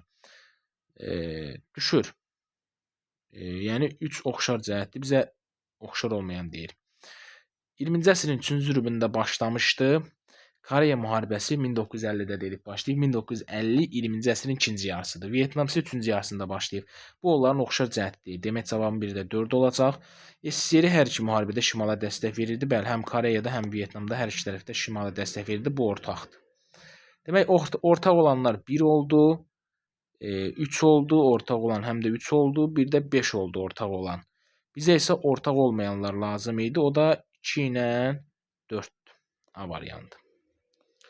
25-ə baxsaq, 1-ci Körfəz müharibəsindən fərqli olaraq 2-ci Körfəz müharibəsi dövrünə aiddir. Yəni 1990-91-dən fərqli olaraq 2003-cü il Körfəz müharibəsinə aid olmalıdır. Demək, mövcud rejim devrilmişdi. Doğru fikirdir. Dedik, 1-ci Körfəz müharibəsi zamanı bu hər ikisi bunun İraqda olubdur. Birincidən fərqli olaraq 2-ci Körfəz müharibəsində deyirdik ki, Səddam Hüseyn rejimi devrilir, İraq ABŞ qoşunları tərəfindən işğal edilir və diktaturaya da son qoyulurdu. İndi mövcud rejimin devrilməsi 2-ci Körfəz müharibəsinə aiddir. Doğrudur, birincidən də fərqlidir. Biri götürdük. İraq ABŞ qoşunları tərəfindən işğal edildi, bu da doğrudur. Dedik ki, 2-ci Körfəz müharibəsi zamanı artıq işğal edildi. 3. ABŞ qoşunları müharibədən sonra İraq ərazisində qalmışdı, bu da doğrudur. Fərqləndirir. 4. ABŞ-da Respublikaçı prezidentin hakimiyyət dövründə baş vermişdi. 1-ci Körfəz müharibəsi dedik ki, Atabuşun dövründədir, Respublikaçı. 2-ci Körfəz müharibəsi Balabuşun dövründədir, o da Respublikaçıdır. Bu ortaq cəhətdir. Bizə fərqli lazım idi. Fərqli hələ ki 1, 2, 3-dür. 4-də baxsaq, Küveyt işğaldan azad edilmişdi. Küveytin də işğaldan azad edilməsi 1-ci Körfəz müharibəsini 2-ci Körfəz müharibəsindən fərqləndirir. Burada deyir ki, 1-ci Körfəz müharibəsindən fərqli olaraq 2-ci Körfəz müharibəsi dövrünə, yəni 2-ni birdən fərqləndirməliyik. O da 1, 2, 3-dür A variantı. Deməli, bizdən bu uyğunluq cədvəli doğru yanlış aiddir. Soyuq müharibə dövrünə aid uyğunluğu müəyyən edin. Soyuq müharibə dövrü deyilsə 1946-1991 aralığını götürməliyik. Yəni, soyuq müharibə deyəndə biz Churchillin Fultondakı çıxışını götürürük. 46-da başlayır ondan. 1991-in dekabrında SSR-in süqut etməsi də başa çatır. Dünyada təşkilatlı dünya nizamı qurulur ondan da. Soyuq müharibə dövrü dediyi üçün doğru qeyd olunub, doğru götürməliyik. Deyir, Türkiyə BMT-yə qəbul olunmaq üçün 2-ci Dünya müharibəsinə, NATO-ya qəbul olunmaq üçün, qoşulmaq üçün Koreya müharibəsinə qoşulmuşdu. Bu doğru fikirdir. Fikir olaraq doğrudur. Həqiqətən də Türkiyə BMT-yə qəbul olunmaq üçün 2-ci Dünya müharibəsinə, Koreyaya, NATOya da daxil olmaq üçün Koreya müharibəsinə qoşulmuşdu. Amma Türkiyə BMT-yə daxil olmaq üçün 2-ci Dünya müharibəsinə qoşulanda hələ soyuq müharibə başlamamışdı. Demək bu fikir nədir? Yanlışdır. Soyuq müharibə dövrünə aid deyil. Yanlışdır bu fikir. Amma doğrunun altına qeyd olunub. Götürməyəcəyik. 2-yə baxsaq, Bangladeş dövləti yaranan ildə, yəni 1971-ci ildə Çin Xalq Respublikası BMT-yə üzv olub qəbul olundu. Bu da doğru fikirdir. Çünki Bangladeş dedik 1971-də Hindistanın Şərqi Pakistana müdaxiləsi nəticəsində yarandı. Çin Xalq Respublikası da 1971-ci ildə ABŞ-la münasibətləri bərpa etdi, BMT-yə daxil oldu. 1971-ci ilə kimi Çini BMT-də Tayvan Respublikası təmsil etmişdi 1950-1971-ci illərdə. 1971-də isə artıq Çin Xalq Respublikasının özü qəbul olunmuşdu BMT-yə. Yanlış fikrin altına baxsaq deyir, Qəzza və Ərihada Fələstin muxtariyyəti yaradılmalı idi. Vaşinqton sazişinə görə. Bu fikir də doğru fikirdir. Amma bu fikir həqiqətən 1993-cü ildə olmuşdu bu Vaşinqton sazişi. Ona görə də Qəzzada, Ərihada Fələstin muxtariyyəti yaradılmalı idi. Amma 1993-cü ildə baş verib bu saziş. Bu fikirlər onda irəli sürülüb. Bizdən soyuq müharibə dövrü, yəni 91-dən sonra demək bu fikir də yanlışdır. Götürənməli o dövrə aid. Sonra 4-ə baxaq deyir Helmut Kohl'un ADR ilə gizli danışıqlara başlaması, yeni şərq siyasətinin reallaşması bu yanlış fikirdir. Helmut Kohl'un yox, Willy Brandt ADR ilə gizli danışıqlar aparır və nəticədə yeni şərq siyasətini reallaşdırırdı. Bu yanlış fikirdir. Yanlışın da altından qeyd olunur. Demək doğrunun altından 2 oldu yalnız, yanlışın altından da 3 də qeyd olunubdur. Yanlışdır, 4 də yanlışdır. Yanlışın altından qeyd olunub. Demək cavab 2, 3, 4 olacaq burada. Doğrunun altından 2 doğru oldu. Yanlışın altından da 3, 4 yanlış deyə belə götürürük də uyğunluğu biz. Ona əsasən cavab 2, 3, 4 olur. 27-yə baxsaq, 20-ci əsrin 40-cı illərində baş vermiş hadisələri müəyyən edin.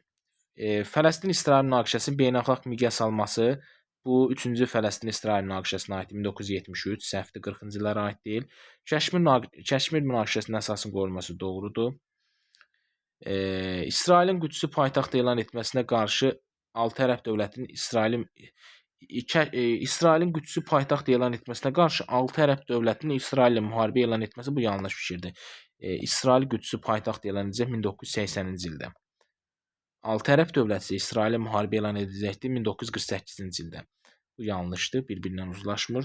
4. Koreyanın 2 hissəyə parçalanması bu 1948-dir. Yaponiyada ABŞ-ın işğal rejiminə son qoyulması 1952-dir. İndi bizdən 40-cı illərdə baş vermişlər deyirdi. Biri 2-dir, biri də 4-dür. 2-4-də B variantı. 28-ə baxsaq, məntiqi ardıcıllığı tamamlayın. Böyük İttifaqın dağılması bu 1947-də Böyük İttifaqın son görüşü keçirilir. Orada da deyildi ki, qərara alınır ki, Qərbi Avropanın 1937-ci ilə qədər ki, sərhədləri bərpa edilir. SSR də 1939-40-cı ildə qış müharibəsində işğal etdiyi torpaqları əlində saxlayırdı. Bundan sonra da artıq Böyük İttifaq dağılırdı. Böyük İttifaq deyəndə də biz İngiltərədir, Rusiyadır, ABŞ-dır, bunları nəzərdə tuturduq. Deməli, bu oldu 1947. Sual işarəsi qoyub keçib nəyə? Deyir, ABŞ və Qərbi Avropa dövlətlərinin SSR-yə qarşı hərbi sahədə təşkilatlanması, bu da NATO-nun yaradılmasıdır 1949. İndi biz 47 ilə 49 arasında olan hadisəni götürməliyik. Soyuq müharibəyə aid çıxışın edilməsi, bu Churchillin çıxışıdır 1946. Koreya müharibəsinin başlaması bu 1950-dir. ABŞ-ın Yaponiyada işğal rejimi yaratması 1945-dir. Çexoslovakiyada kommunistlərin hakimiyyətə gəlməsi bu 1948-dir. Çexoslovakiyada olan çevrilişdir və nəticədə də deyirik ki, Çexoslovakiyada kommunistlərin hakimiyyətə gəlməsi də 1948-də bütün Şərqi Avropa ölkələri SSR-in təsir dairəsinə düşdülər. Avropa İqtisadi Birliyinin yaradılması bu da 1957-dir. Demək, burada o aralığa düşən hadisə D-dədir. Cavab D olur. Aha. Yenə bu fərqli oxşar testinə gəldik. Bu biraz daha gəlizdir. Nə idi bunun gəliz variantı? Biz burada deməli 20-ci əsrin birinci yarısından fərqli olaraq 20-ci əsrin ikinci yarısında İran tarixini elə hadisə götürməliyik ki, İraqdan fərqləndirsin onu. Aha, gəlin baxaq. 20-ci əsrin birinci yarısından fərqli olaraq 20-ci əsrin ikinci yarısına baxırıq elə. Deyir, monarxiya dövründə ölkəni yalnız Pəhləvilər sülaləsi idarə etmişdir. Bu doğru fikirdir. 20-ci əsrin birinci yarısından fərqli olaraq 20-ci əsrin ikinci yarısında İranı yalnız Pəhləvilər sülaləsi idarə edibdir. Monarxiya dövründən söhbət gedir. Çünki biz bilirik 20-ci əsrin birinci yarısından, məsələn 1925-də 20-ci əsrin birinci yarısıdır, düzdür? 1925-də ölkəni Qacarlar idarə edirdi 25-ə kimi. 25-dən sonra Pəhləvilər idarə edirdi. Demək 20-ci əsrin birinci yarısında ölkəni həm Pəhləvilər idarə edib, həm Qacarlar idarə edibdi. Amma 20-ci əsrin ikinci yarısında kim idarə edib ölkəni yalnız? Yalnız Pəhləvilər idarə edirdi. Bu da onun fərqli cəhətidir. Götürdük onu. Biri. İkiyə baxsaq, ölkənin şimalında SSR qoşunları yerləşdirilmişdi. 20-ci əsrin ikinci yarısı deyir. 20-ci əsrin ikinci yarısında İranın şimalında SSR qoşunları yerləşdirilməyib. 20-ci əsrin birinci yarısında yerləşdirilibdi 1941-ci ildə. Bu yanlışdır. Üçə baxsaq, qeyri-fars millətlərə qarşı farslaşdırma siyasəti həyata keçirilmişdi. Baxın, həm 20-ci əsrin ikinci yarısında, 20-ci əsrin 60-70-ci illərində, həm də 20-ci əsrin 20-30-cu illərində bu Pəhləvilər Rıza Şahın dövründə qeyri-fars millətlərə qarşı farslaşdırma siyasəti həyata keçirir. Bu 20-ci əsrin birinci və ikinci yarısı üçün oxşar cəhətdir. Bizdən fərqli cəhət lazımdır, fərqli istəyir. İkiyə baxsaq indi İraq tarixinə aid. Ərazisində ABŞ qoşunları daxil olmuşdu. Ərazisində ABŞ qoşunlarının daxil olması, bəli, götürə bilər 20-ci əsrin ikinci yarısına aiddir, İraqa aiddir. Bu da onu fərqləndirir İrandan. Sonra 8-ə baxsaq, monarxiya rejiminə son qoyulmuşdu. Monarxiya rejiminə 20-ci əsrin ikinci yarısında son qoyulub İraqda. Amma məhz İranda da son qoyulmuşdu. Məsələn, monarxiya rejiminə dedik 1958-də son qoyuldu. Düzdür, İraqda hərbi çevriliş nəticəsində. Bu 20-ci əsrin ikinci yarısına düşür. İrandan fərqləndirirmi bu İraqı? Xeyr. İranın özündə də 1979-da monarxiya rejiminə son qoyulub. Bu da 20-ci əsrin ikinci yarısı. Demək, bu onun oxşar cəhətdir. Biz onu fərqli kimi götürənməliyik. 9-a baxsaq, apardığı müharibədə ABŞ-dan silah almışdı. Baxın, İrandır, İraqdır. Bunlar bir-biri ilə müharibə aparırdı 1980-88-ci illərdə. Müharibə zamanı da İraq düz deyir, ABŞ-dan silah almışdı. Amma biz o müharibəni keçəndə nə dedik?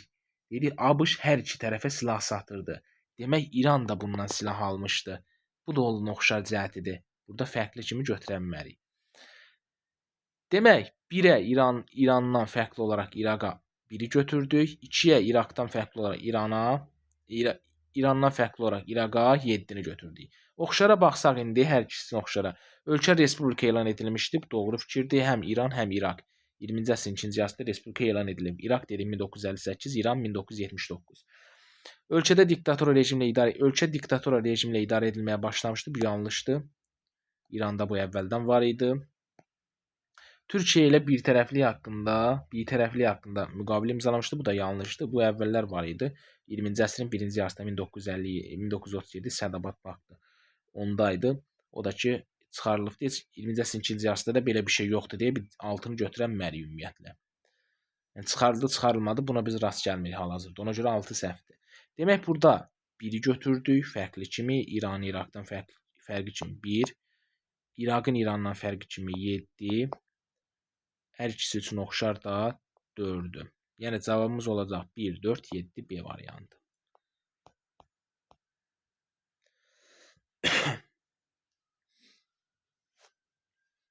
Deməli, 30-cu suala baxsaq, burada 20-ci əsrin, İngiltərə tarixinin 20-ci əsrin 20-ci illərinə aid uyğunluq istəyir. 20-ci əsrin 20-ci illərinə aid. Liberallar, leyboristlər, mühafizəkarlar. Müstəmləkələrlə siyasətdə imperiya siyasətindən imtina etməyin tərəfdarı idi. Aha.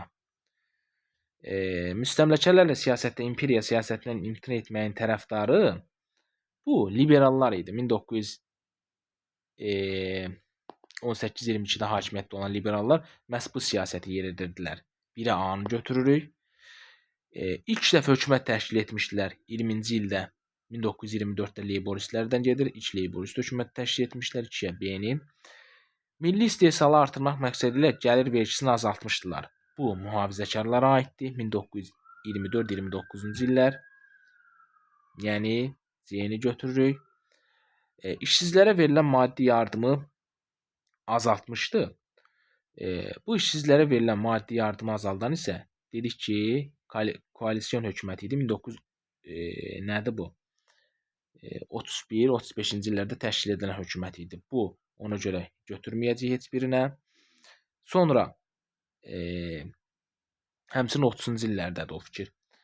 Yeritdiyi uğursuz siyasət nəticəsində hakimiyyətdən getmişdi. Bu hamısına aid. Həm leyboristlər, həm liberallar, həm də mühafizəkarlar. Bunlar ümumiyyətlə verdiyi vədlərə əməl etmirdilər. Daxili siyasətdə də uğursuz olur deyə bunların hakimiyyət tez-tez dəyişirdi. Bu E variantı 4-ünə də gedəcəkdir. F 1929-cu ildə yenidən hökumət təşkil etmişdi. 1929-da da yenidən hökumət təşkil eləyən leyboristlər idi. İkinci leyborist hökuməti təşkil etmişdilər. 1929-da 1931-ə kimi koalisyon hökumət təşkil edilənə kimi. 2-yə də götürəcəyik F-i. 2-yə götürəcəyik F. Demək, burada nə olacaq cavab? 1-ə A, 2-yə BF, 1-ə A, 2-yə BF, 3-ə C, 4-ə də Y, yəni B variantı. 31-ci sualda demək müəllimlər, burada bizdən xəritədə işarələnmiş dövlətlərə aid uyğunluq istəyir. Məsələn, burada 1 deməli Rumıniyadır, 2 Serbiyadır, 3 Avstriyadır, 4 Belçikadır. Baxsaq, deməli, A-da qeyd olunub ki, ABŞ ilə İngiltərə arasında 2-ci İstiqlaliyyət müharibəsini başa çatdıran sülh bu ölkədə imzalanmışdı. Söhbət burada Gent müqaviləsindən gedir. 1814-cü ildə Gent müqaviləsi də Belçikada imzalanmışdı. Baxın 4-də. Demək, burada 4-ə gedəcək nə? A variantı 4-ə getdi. Sonra Saint-Germain müqaviləsinə görə qarşı dövlətlərə təzminat ödəməli idi. Saint-Germain müqaviləsi bilirik ki, Versal sistemini təşkil edən müqavilələrdən biri idi. Avstriya ilə imzalanmışdı. Avstriyada, bəli, ümumiyyətlə bu Versal müqaviləsini təşkil edən müqavilələr var idi ki, Saint-Germain, Sevr müqaviləsi. Bu müqavilələrin hamısında məğlub tərəflər idi. Həmçinin imzalayan məğlub tərəflər qalib dövlətlərə təzminat ödəməli idi. Bir də ərazi güzəştləri etməli idi.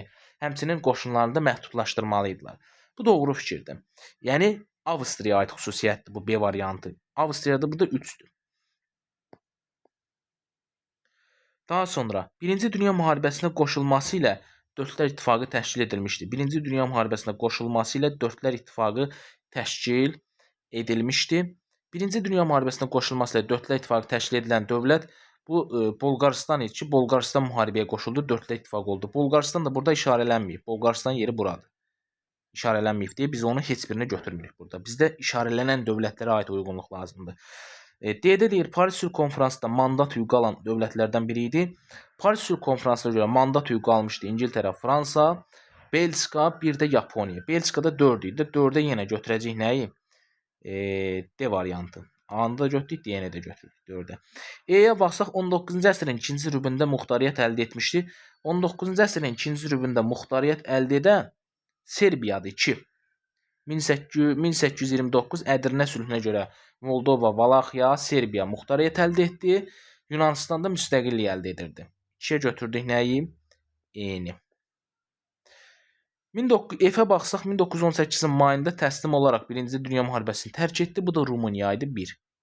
F-i də götürdük 1-ə. Demək oldu 1F, 2 oldu Y, 1F, 2Y, 3B, 4 də A ilə D. Yəni C variantı. 32-yə baxsaq, İngiltərənin 20-ci əsrin 2-ci rübü tarixinə aid xronoloji ardıcıllığı müəyyən edin. 2-ci rübü tarixinə aid. İngiltərədə koalisiyalı milli hökumətin fəaliyyətə başlaması bu 1931-dir. Dedik, 1931-də liberallar, mühafizəkarlar, leyboristlər birləşdi, koalisyon hökumət təşkil etdilər. Milli hökumət adlandırılırdı bu. 1931-də 1935-ə kimi mövcud olmuşdu.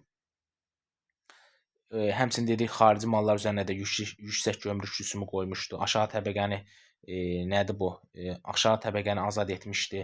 Daha doğrusu aşağı təbəqə üzərində vergilər artırmışdı.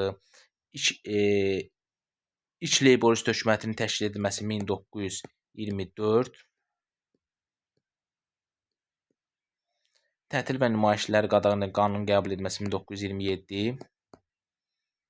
İtaliyada keçirilən konfransda iştirak etməsi 1935 Streza konfransı. Avropa İqtisadi Birliyinə daxil olması 1957.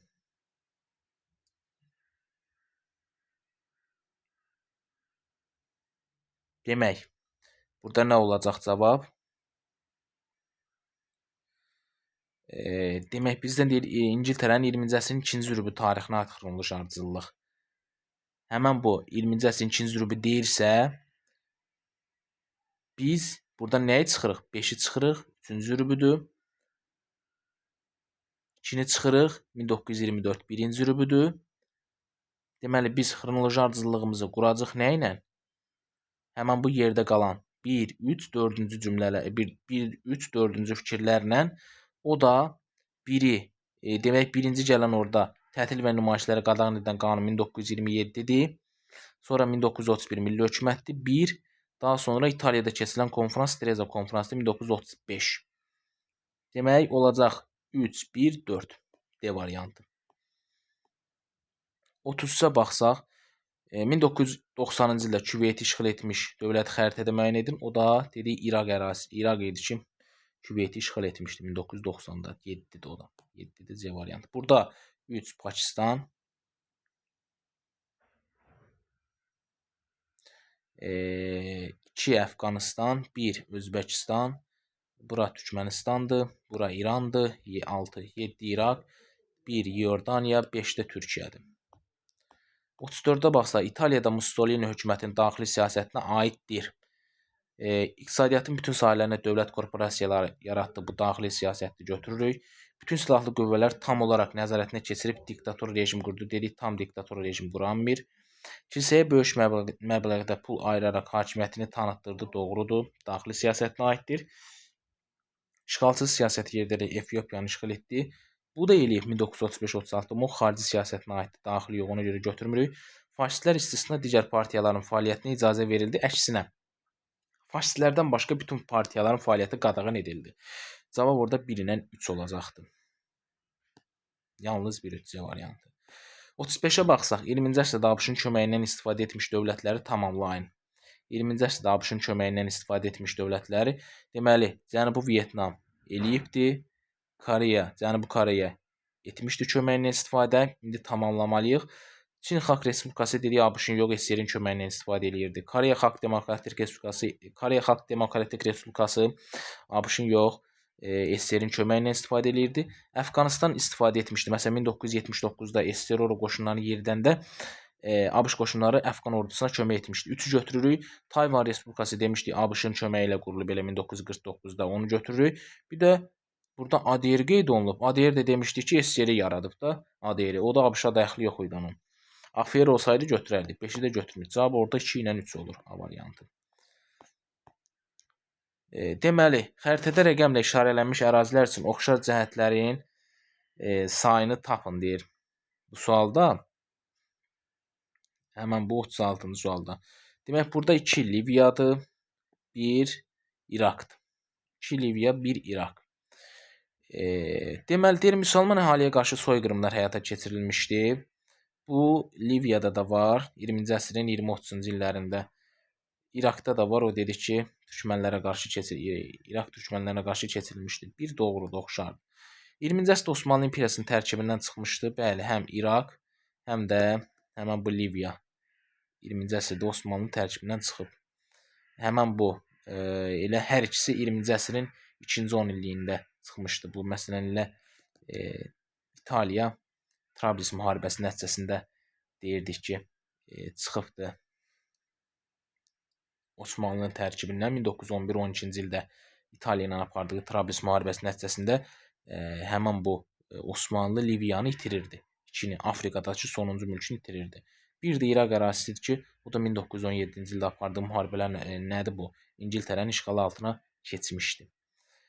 Yəni 20-ci əsrdə artıq çıxmışdı Osmanlının hakimiyyətindən. Sonra keçsək, baxsaq digərinə. 21-ci əsrdə Ərəb Baharı adlanan hadisələr baş vermişdi, bu doğrudur. İkinci Dünya müharibəsi zamanı ərazisində hərbi əməliyyatlar aparılmışdı. İkinci Dünya müharibəsi zamanı bu yanlışdır. 7-ci əsrdə Əməvilər dövründə işğal edilmişdi. 7-ci əsrdə Əməvilər dövründə bu da doğru fikirdir. Deməli 7-ci əsrdə Əməvilər dövründə işğal edilmişdi. Əməvilər dövründə. Baxın, Şimali Afrikada işğalları həm Əməvilər aparıb, həm Abbasilər aparıbdı. Əməvilər Şimali Afrikanın Tunisə qədər olan ərazisini, bura kimi olan ərazisini işğal eləmişdilər. Bu da Liviyanın tərkibində idi. Liviyada gedir onun tərkibində. Deməli, kişi Əməvilərin dövründə işğal edilibdir. Daha sonra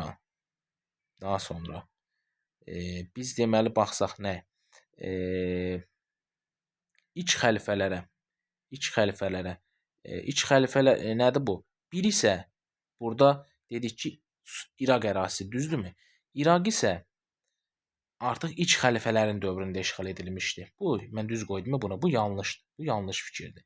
İraq iç xəlifələrin dövründə işğal edilmişdi. Ümumiyyətlə, İraqdır, Şamdır, bütün Ərəbistan yarımadasıdır. Bunlar işğal edilmişdi iç xəlifələrin dövründə. Həmçinin, mən burada bir kiçik yanlışlığa yol verdik. Həmçinin Şimali Afrikanın da deməli Misirdən tutmuş Tunisə kimi bu hissəyə kimi olan ərazisi iç xəlifələrin dövründə idi bu hissəyə kimi olan ərazisi. Buradan bu tərəfə artıq olan ərazisi Əməvilərin dövrünə düşürdü. Burada həm 2 Liviya, həm də ki 1 İraq. İkisi də işğal edilibdi iç xəlifələrin dövründə, Əməvilərin yox. Bu axırıncı fikir yanlışdır. Demək, burada oxşar olan fikirlər 1 ilə 2 üçün oxşar olan biri 1-dir, biri 2-dir, biri də 3-dür. Yəni 3 dənə oxşar var. Belə deyək də, Şimali Afrikada biz deyirdik işğalları yarısını işğal eləyibdi. İç xəlifələr, Tunisə kimi olan əraziləri iç xəlifələr, Tunisdən sonra olan əraziləri artıq Şimali Afrikanın işğalını tamamilə başa çatdırıb Əməvilər. Əməvilər Liviyanı işğal eləməmişdi. Əməvilər gələndə Liviya işğal edilmişdi. Demək, 37-ci suala baxırıq. Deyir, uyğunluğu müəyyən edən Ərəb-İsrail müharibələri. Birinci Ərəb-İsrail müharibəsi 1949-cu ildə BMT-nin vasitəsilə razılığa gəlinmişdi. Bu yanlış fikirdir. Daha sonra İsrailə xaricdən silah yardım edilirdi. Bu doğru fikirdir. ABŞ eləyirdi yardımı. Fələstinli qaçqınlar BMT-nin təşkil etdiyi qaçqınlar düşərgəsində məskunlaşdırıldı. Bu doğru fikirdir. 1-ə B-C. İkinci Ərəb-İsrail müharibəsinə baxsaq, Yasir Ərəfatın başçılığı ilə Fələstin Azadlıq Təşkilatı yaradıldı. Bu yanlış fikirdir. Çünki Yasir Ərəfatın başçılığı ilə Fələstin Azadlıq Təşkilatı 1964-də yaradılıb. İkinci Ərəb-İsrail müharibəsi 1967-də başlayıbdı. Yanlış fikirdir o. B-noxsa bu müharibədən sonra Fələstin siyasi birləşmələri beynəlxalq terror hadisələrinə başlamışdı. Bu doğrudur. Məhz 2-ci Ərəb-İsrail müharibəsindən sonra başlanmışdı bu. C-yə baxsaq, İsrail tərəfindən Sinay yarımadası ələ keçirilmişdi. Bu da doğru fikirdir. 3-cü Ərəb-İsrail müharibəsinə baxsaq, Vyetnam müharibəsi başa çatan ildə başlamışdı. Vyetnam 1973-də başa çatıb. 1973-də də 3-cü Ərəb-İsrail müharibəsi başlayıb. Bu doğrudur. B-yə oxsaq, İsrail Sinay yarımadasını Misrə geri qaytarmışdı. İsrail Sinay yarımadasını 1967 2-ci Ərəb-İsrail müharibəsi zamanı tutur. 1978-ci il Camp Davis sazişinə görə qaytarırdı Misrə. Misir də bunun müqabilində İsrailin müstəqilliyini tanıyırdı. Bu yanlışdır. Yəni ona 3-cü Ərəb-İsrail müharibəsinə düşmür. C-yə oxsaq, bu müharibə dünyada ilk dəfə neft şokuna səbəb olmuş. Həmçinin SSR tərəfindən ərəb ölkələrinə yardımlar edilmişdi. Bəli, ümumiyyətlə SSR ərəb ölkələrinə edirdi yardımı. ABŞ isə İsrail edirdi. Doğrudur. 3-ə C-ni götürdük. Demək, 1-ə BC oldu, 2-yə AC oldu, 1-ə BC, 2-yə AC. Daha doğrusu 1-ə BC, 2-yə BC, 3-ə də AC olur. BC, BC, AC, C variantındadır.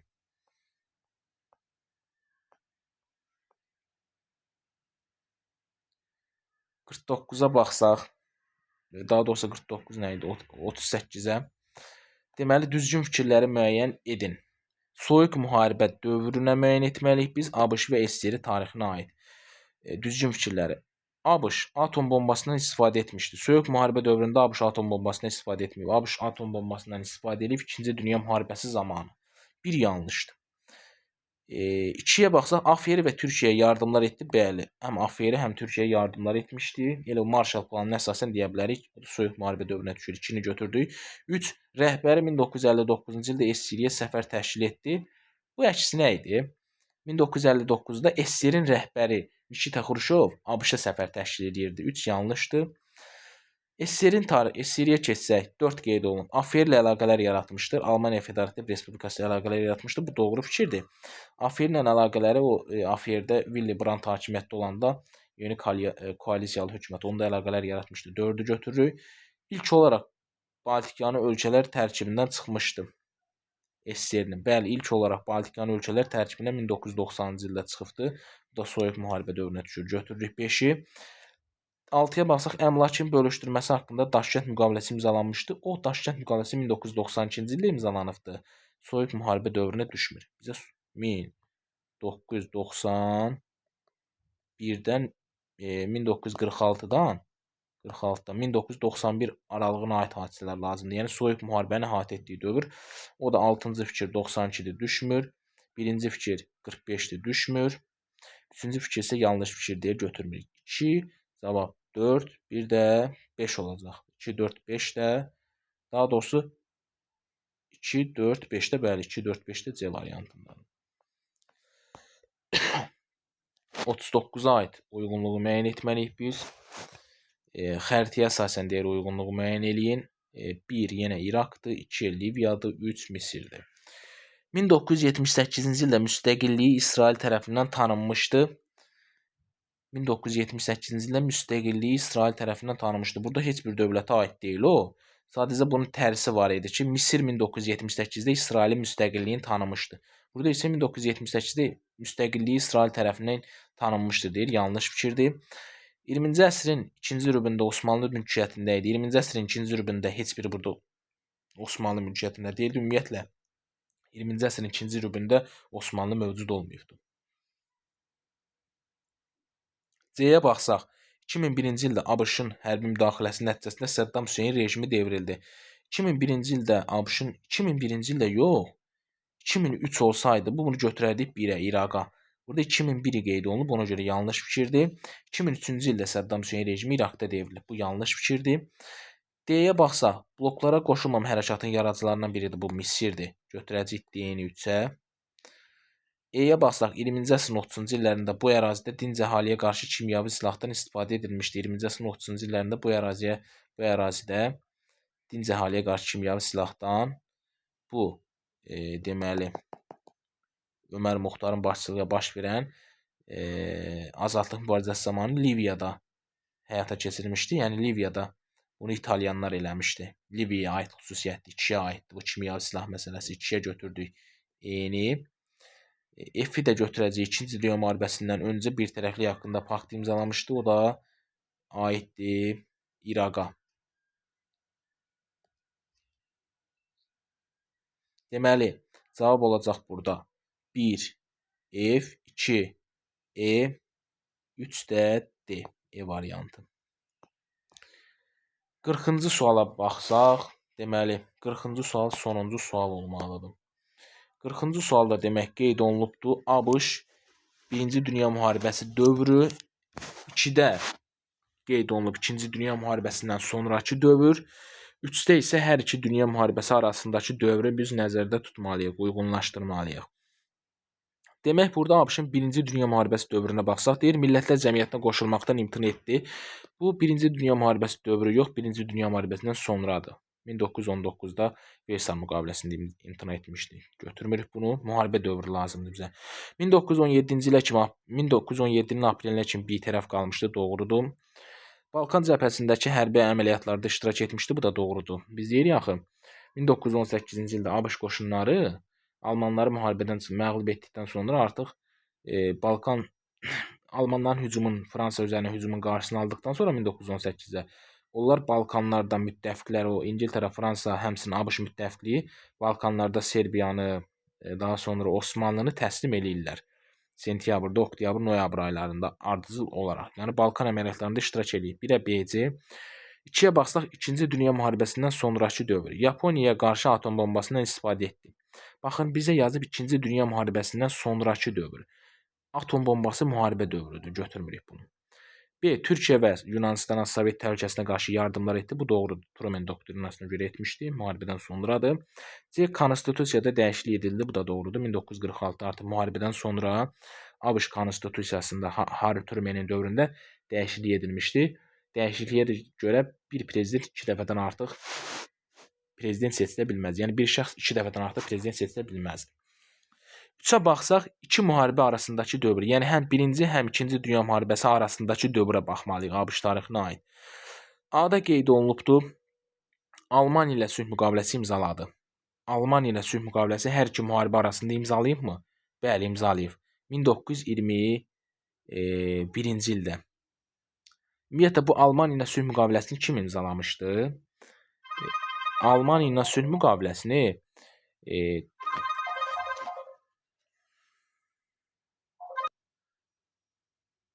bu Almaniya ilə sülh bağlama məsələsi dedik müəllimlər. Həmən bu Uran Hardingi dövrüdür.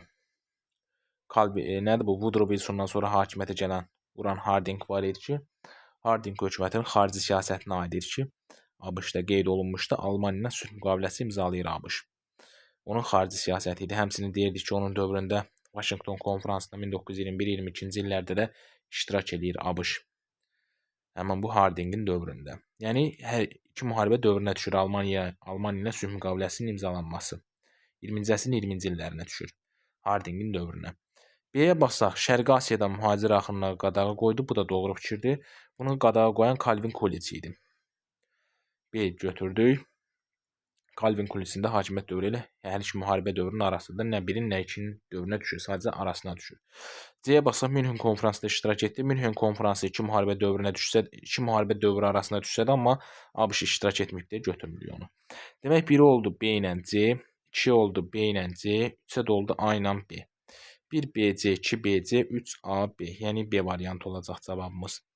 Demək, müəllimlər, suallar bitdi. 40 sualdan ibarət idi. Sualın, bu videonun hamısına baxın. Yəni diqqətli şəkildə baxsanız, elə burada konkret elə dərs oxumaya ehtiyac yoxdur. Elə dərsi bir dəfə oxusanız, bu videoya da baxsanız, sizə bu mövzulardan probleminiz qalmayacaq.